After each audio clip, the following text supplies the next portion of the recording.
Ganda, nagpapabraid. Of course, kasama natin ngayon si Miss Joy. Parang medyo professional si Miss Joy dahil ilang years na ho kayo nagbe-braid?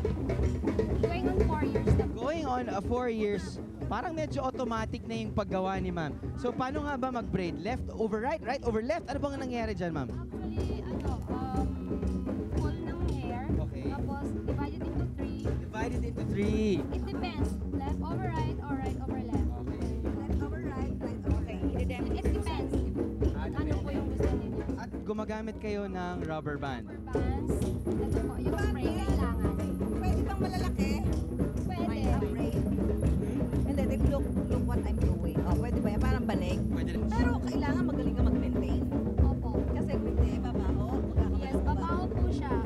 O, pag-maintain po, the way you wash is, kuha po kayo ng tabo, lagay ng tubig, mix yung shampoo hanggang bumula, lagay sa ulo, leave ng ilang minutes, tapos banlawan ng maigi. Wag lang po yung conditioner kasi magkakaroon po kayo ng balakubak pag hindi na-rinse ng maigi. Okay, Miss Susan, punta naman tayo ngayon sa, isa sa mga talagang kinagigiliwalan ng mga tao pupunta sa Boracay, ang paghihena. Kasama natin ngayon si Kuya Randy. Kuya Randy, di ba alam kong hindi basta-basta na pwede ka maglagay ng henna sa kahit anong skin, correct? Oo, kailangan.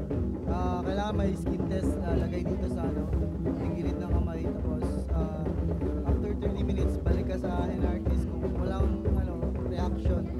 Ano yung reaction? Ano yung itsura ng reaction? Namumula po yung na palalo. Okay. Tapos, nakakami. Pero, isa din na kailangan hindi ka wala kang pawis bago kumain na parang wala reaction. Sige po. Now, sabihin na natin after 30 minutes, okay na ako, Kuya Randy. Siyempre, pipili na ako ng disenyo niyan. Kung gaano kalaki. Ito, pipili ka lang sa catalog. Di ba? Tapos doon, pag natapos mo na yung disenyo, hanggang kailan pwede kang maligo? Kailangan ba magantay pa? After 2 hours, i-wash mo siya para matanggal yung flakes. And then, 2 weeks siya mawala. So, okay, maraming salamat, Kuya Randy.